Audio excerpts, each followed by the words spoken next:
Bu arada dəhşətli bir xəbər verirəm. Bir də yayımı bəyənin. Yeni qoşulan izləyicilər, yayımı bəyənin, bir dəhşətli xəbər də verim. ABŞ Amerika Devlət Departamenti aprel ayının 29-unda, yəni bir neçə gün öncə Azərbaycanla bağlı rəsmi xəbərdarlıq paylaşıbdır. Və bunu hakimiyyət, İlham Əliyev hakimiyyəti gizlədir xalqdan. Amma biz gizlətmirik. Amerika Birləşmiş Ştatları, yəni ayın 30-unda 4 gün öncə xəbərdarlıq edib ki, ABŞ öz vətəndaşlarını xəbərdarlıq edib ki, Azərbaycana səfər etməyin. Azərbaycan ərazisini dərhal tərk eləyin.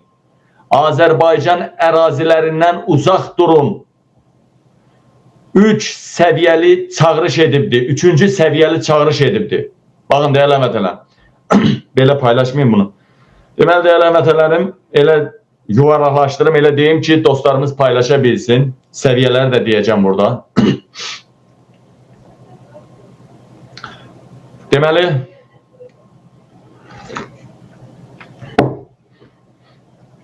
efirimizə zəng eləmək istəyənlər zəng eləsin. Dəyərli həmvətənlərim, dəyərli dostlar, Amerika vaxtı ilə 29-unda aprelin, bizim vaxtı ilə deyək ki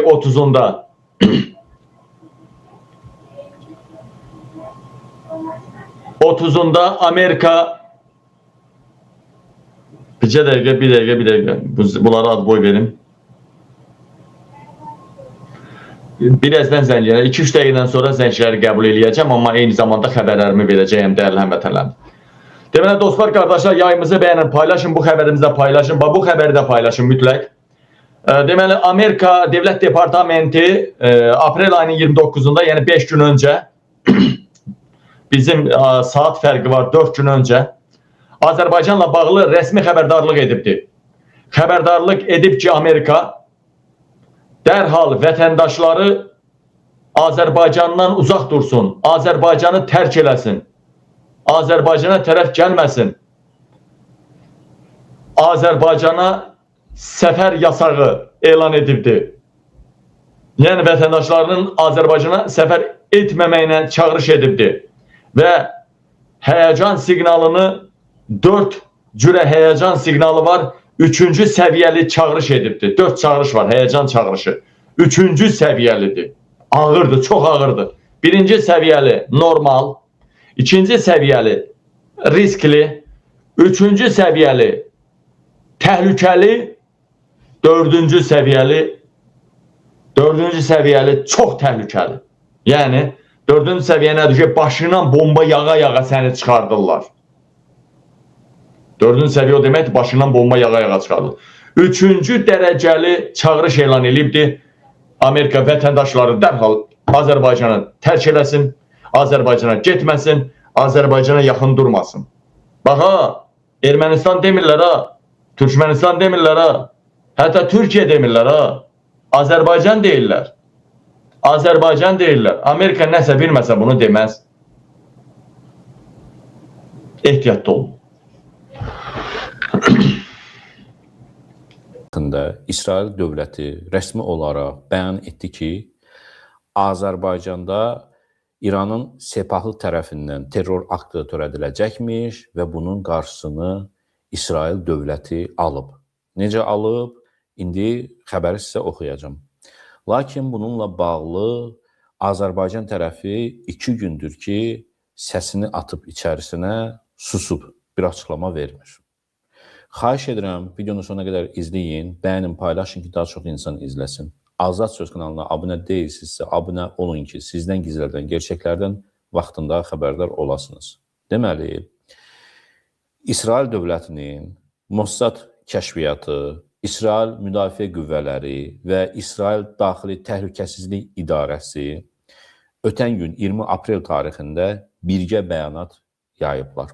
Rəsmi sənəddə qeyd edilir ki, İran İslam İnqilabı Keşikçiləri Korpusu, SEPA, Azərbaycanda bir sıra strateji və dini hədəflərə qarşı hücumlar planlaşdırırmış.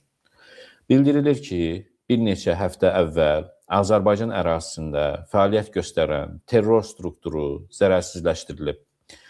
Bu qrup Bakı, Tbilisi, Ceyhan neft kəməri kimi strateji obyektə, eləcə də İsrail səfirliyinə, Bakı sinaqoquna və Yəhudi icmasının liderlərinə qarşı terror aktı hazırlayırlarmış.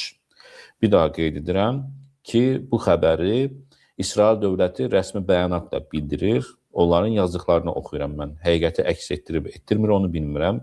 Az sonra danışacağıq. Birgə bəyanatda vurğulanır ki, terror hazırlığı görən operativ qrupun üzvləri Azərbaycan hüquq mühafizə orqanları tərəfindən saxlanılıb. Onların üzərindən partlayıcı maddələrlə təchiz edilmiş dronlar və partlayıcı qurğular aşkar edilib.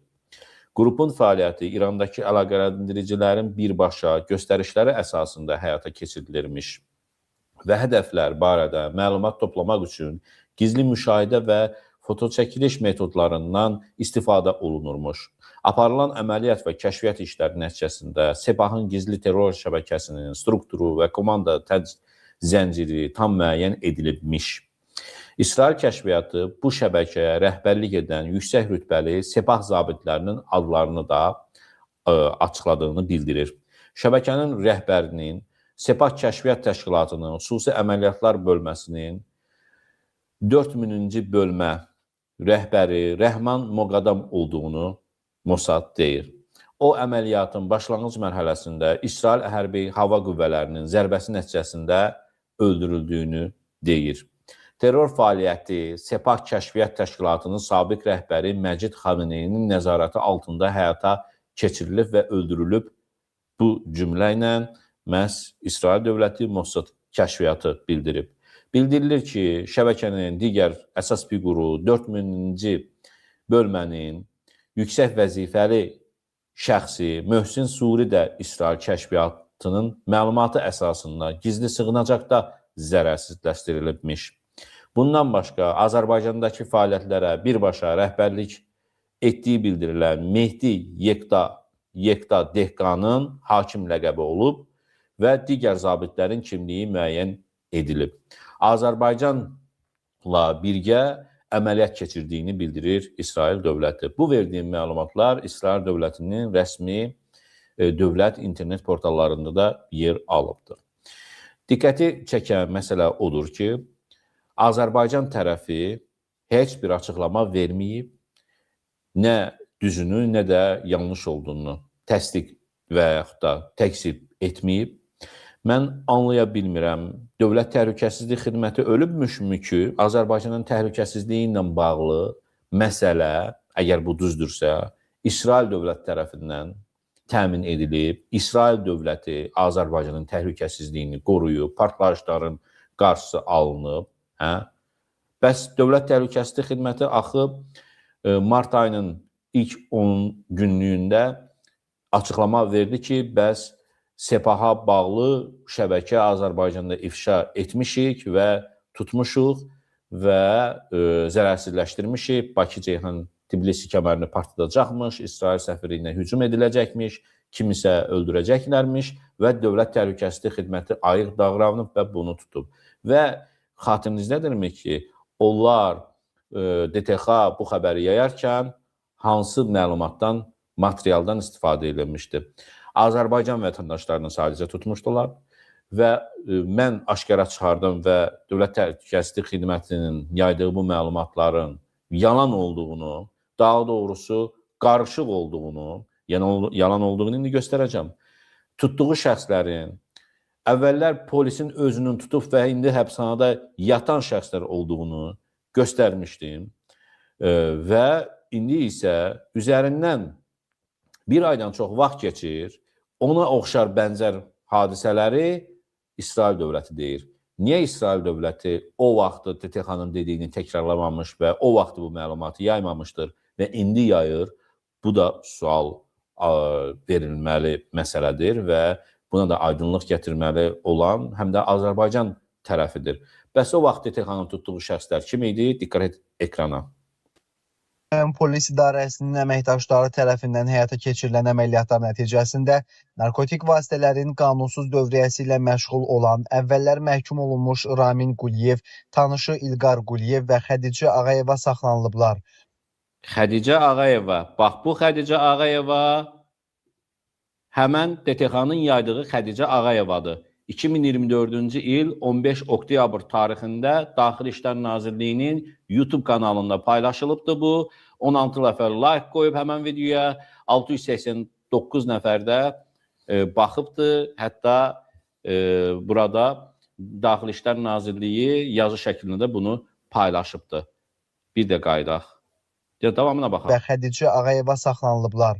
Onlardan 8 kiloqramdan artıq heroin, marixuana, metamfetamin, 2 ədəd elektron tərəzi və 50 ədəd psixotrop tərkibli metadon həbi aşkarlanıb. Yəni, o vaxtı DTX-nın biz Bakıda partlayışlar törədəcək dediyi və tutduğunu bildirdiyi Xədicə Ağayeva və yaxud da başqalarını əslində polis bir il əvvəl tutub və həbsxanada onlar yatırlar. Bunlar kimi tutublar? Həbsxanadan çıxardıb təzdən tutublar DTX. Bax, söhbət ondan gedirdi. Saxlanılan şəxslər narkotikləri şəxsiyyəti istintaqla araşdırılan İran vətəndaşlarından satışını İran vətəndaşlarından alıblar. Eyni temadır. Amma söhbət haransa partlatmaq yox. Hər gün tutulan narkotik tacirlərindən, adamlardan gedir. Keçirmək məqsədi ilə əldə ediblər. Trafik maddələri, narkotiklər, proqram agenti kimi müəyyən dayıcı qurğunu gizlətdi. İndi DTX-nın bəs yaydığı materialda nə deyilirdi? O Xədicə, bax bu Xədicədir. Həbsxanadan çıxardıb gətiriblər. Keçirilən tədbirlər zamanı 63 kiloqram narkotik vasitə qanunsuz dövriyyədən çıxarılıb. DTX. Ağayeva Xədicə Zakir qızı, Əhmədov Elvin Bəhruzoğlu və sonraki günlərdə Bakı şəhəri Nəsimi rayonunda partlayıcı qurğunu gizlətdikləri müəyyən edilib.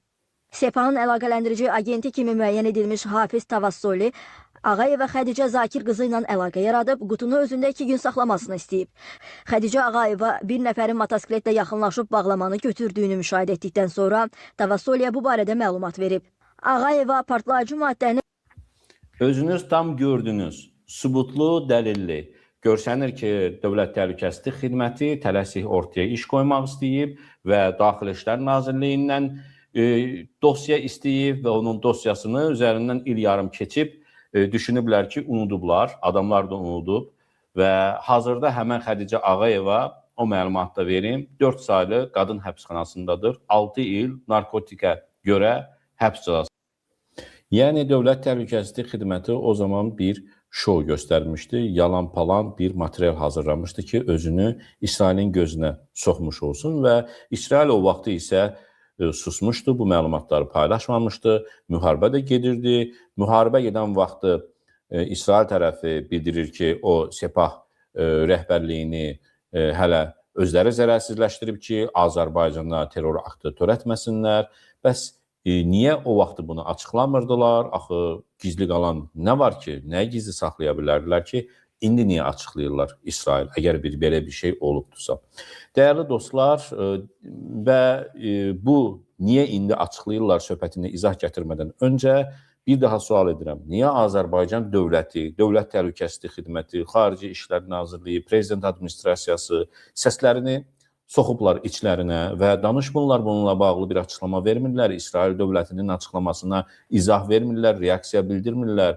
Nə oldu? Rusiyada, nə bilim, 100-cü Rusiya bir vəzifəlisi açıqlama vermişdi, Paşinyanın sözlərinə məzəli bir cavab vermişdi ki, Paşinyan yəqin ki, Heydər Əliyevi nəzərə tutur və yəni İlham Əliyevin atası.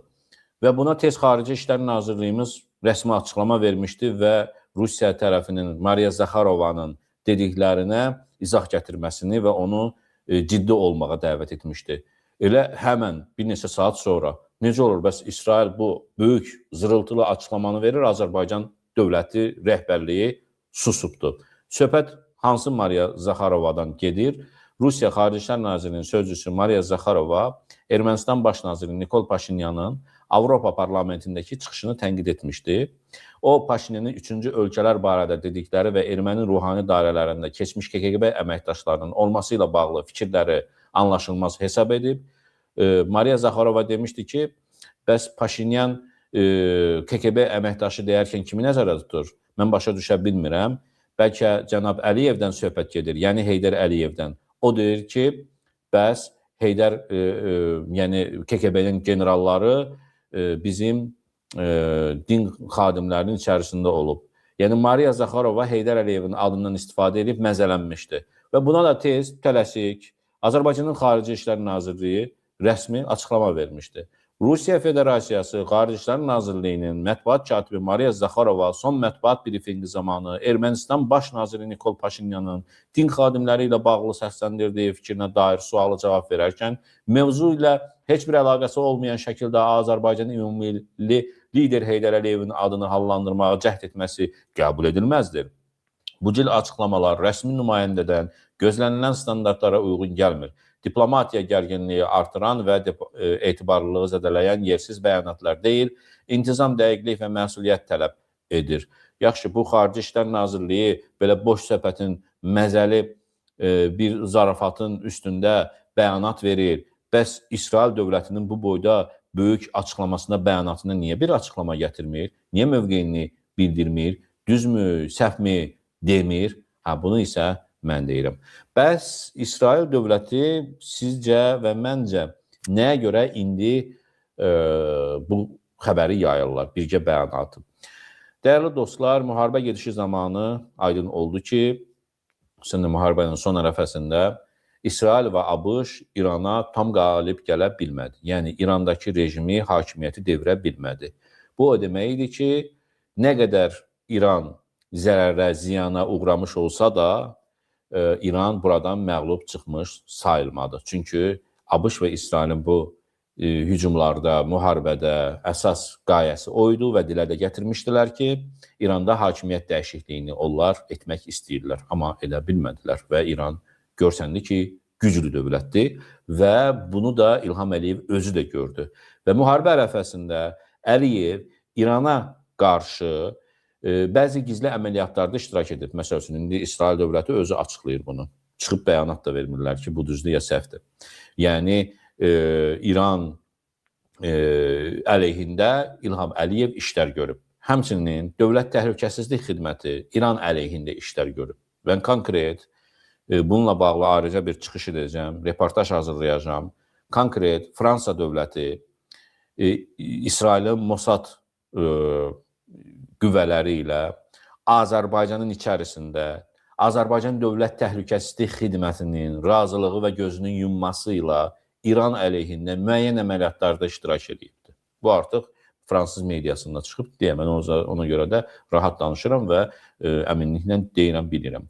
Yəni, İran dövləti də müharibə ərəfəsində görüb ki, İlham Əliyev hakimiyyəti ona qarşı bir mənfur siyasət yürüdür. Başqa dövlətlərə İran əleyhində iş görməsi üçün şəraitlər yaradır. Və İran elə müharibə ərəfəsində öz dronunu Bakı səmasında bir dəfə fırladıbdır. Bundan sonra Əliyev dəli olubdur. Neçə gün, 7 gün bunkerinə girmişdi. Və danışıqlar aparması üçün, narahatçılığını aparmaq və İrana qələt elədim mesajını açıq bildirmək və kömək istəmək üçün İlham Əliyev konkret olaraq 16 mart tarixində Mehriban Əliyevanı Moskvaya göndərmişdi. 17 mart tarixində isə geri dönmüşdü Mehriban Əliyeva və Rusiya tərəfi ilə danışıq aparmışdı. İlham Əliyevin adından ki, bəs Putin İlham Əliyevi İranın əlindən xilas eləsin. Bəs indi Azərbaycan hakimiyyətinin Rusiya ilə münasibətləri düzəltdiyini görmürük biz və özü can atır və bu yaxınlarda Rusiyaya getməyi planlaşdırır, səfər etməyi planlaşdırır İlham Əliyev və xəbəri çıxardırlar ki, Azalın təyyarəsinin vurulması ilə bağlı Rusiya Azərbaycana təzminat ödəyəcək. Bu hələ ödəməyib, amma ödəyəcəksə bu pulu da İlham Əliyev özü boyunduruq olub ki, siz bizə heç nə ödəməyin, elə bu xəbər belə də getsin və belə bir imaj formalaşsın ki, bizim Rusiya ilə Azərbaycan arasında münasibətlər artıq normallaşır və İlham Əliyev də Rusiyaya gedə bilər. Putin İlham Əliyevi Rusiyaya çağırır. İlham Əliyev artıq ABŞ və İsrail və Qərblə strateji əməkdaşlığına bir balaca nəzərdən keçirmək məcburiyyətində qalıb və yenidən Rusiya boyunduruğunun altına tam girməyə söz verib Rusiyaya və bundan sonra Putin İlham Əliyevi İranın əlindən xilas edir və İranı sakitləşdiribdir. Və görsənir ki, burada da İsrailin xoşuna gəlmir və əllərində olan kozurları, məlumatları artıq bir açırlar. İlham Əliyevlə hansı əməkdaşlıqlar ediblər, onu deşifrə edirlər, danışırlar ki, yəni burada da bəlkə də İlham Əliyevin özünə, Azərbaycan hakimiyyətinə bir təzyiq kimi istifadə edirlər ki, bax, mən səninlə olan açıq, gizli bütün əlaqələri tam ifşa edə bilərəm, bu İranı daha da qəzəbləndirə bilər, sən mənim boyunduruğumun altından gedə bilmərsən, qaça bilmərsən, bizim aramızda əməkdaşlıqlar var, sözləşmələr var, razılaşmalar var, söz vermirsən bizə, bizim yanımızda olacaqsan İranın əleyhində, indi isə qaçırsan, caydırırsan. Mən görsənir ki, mən elə hesab edirəm ki, İsrail indi bax, bunları demək istəyir və buna görə də bu məlumatları özləri ifşa edirlər. Yoxsa niyə bir ay sonra bu məlumatı yaysınlar? Yaşayaq görək, qarşıdakı dövrdə millətin başına gələcək, Əliyevin başına gələcək. Azad sözü izləyin, doğru xəbərlər, doğru şərh bu kanaldadır. Mən sizə yalan danışmıram.